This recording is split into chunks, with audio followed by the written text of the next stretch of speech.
Hello বন্ধুরা, 2024 সালে একাদশ শ্রেণীতে ভর্তি হওয়ার জন্য কবে থেকে আবেদন শুরু হবে, কারা কারা আবেদন করতে পারবেন, ভর্তি হওয়ার জন্য কোন কোন কাগজপত্র প্রয়োজন হবে এবং কত টাকা ফি প্রদান করতে হবে, আজকের ভিডিওতে আমরা এটি সুন্দরভাবে আলোচনা করার চেষ্টা করব।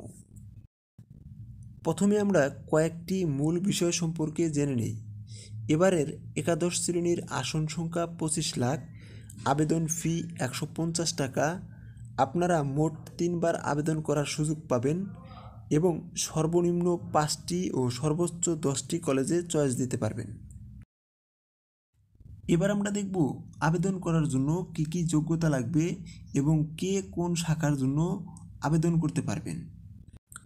2022, 23 এবং 24 সালে যারা এসএসসি পাস করেছেন কেবলমাত্র তারাই আবেদন করতে পারবেন।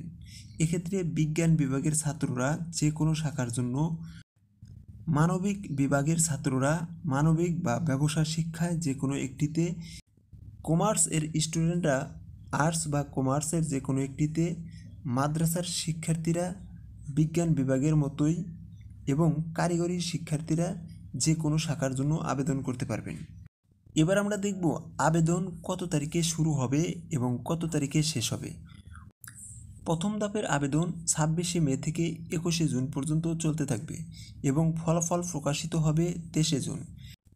দ্বিতীয় ধাপের আবেদন শুরু হবে 30শে জুন এবং শেষ হবে 2 জুলাই এবং ফলাফল প্রকাশিত হবে 4 জুলাই। তৃতীয় ধাপের আবেদন শুরু হবে 9 জুলাই, শেষ হবে 10 জুলাই এবং ফলাফল প্রকাশিত হবে 12 জুলাই। এবার আমরা দেখব ভর্তির কার্যক্রম কত তারিখে শুরু হবে এবং কত তারিখে শেষ হবে।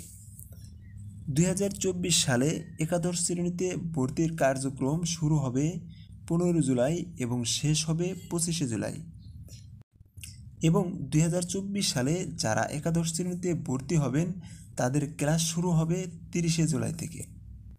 এবার আমরা দেখব একাদশ শ্রেণীতে ভর্তি হওয়ার জন্য আপনাদের কোন কোন কাগজপত্র প্রয়োজন হবে। এক্ষেত্রে আপনাদের 1 নম্বরে প্রয়োজন হবে ভর্তির ফর্ম, 2 নম্বরে আপনাদের পাসপোর্ট সাইজের ছবি, 3 নম্বরে এসএসসি এর মার্কশিটের ফটোকপি, 4 নম্বরে রেজিস্ট্রেশন কার্ডের ফটোকপি, 5 নম্বরে প্রশংসাপত্র, 6 নম্বরে বাবা মার আইডি কার্ডের ফটোকপি। এই সকল প্রয়োজনীয় কাগজপত্র ভর্তির ফর্মের সাথে অ্যাড করে জমা দিতে হবে। 2024 সালে একাদশ শ্রেণীতে ভর্তি হতে আপনাদেরকে কী পরিমাণে ফি দিতে হবে এবার আমরা সেটি দেখে নেব। এমপিভুক্ত প্রতিষ্ঠানের ক্ষেত্রে নিচের চার্ট অনুযায়ী আপনাদেরকে ফি প্রদান করতে হবে।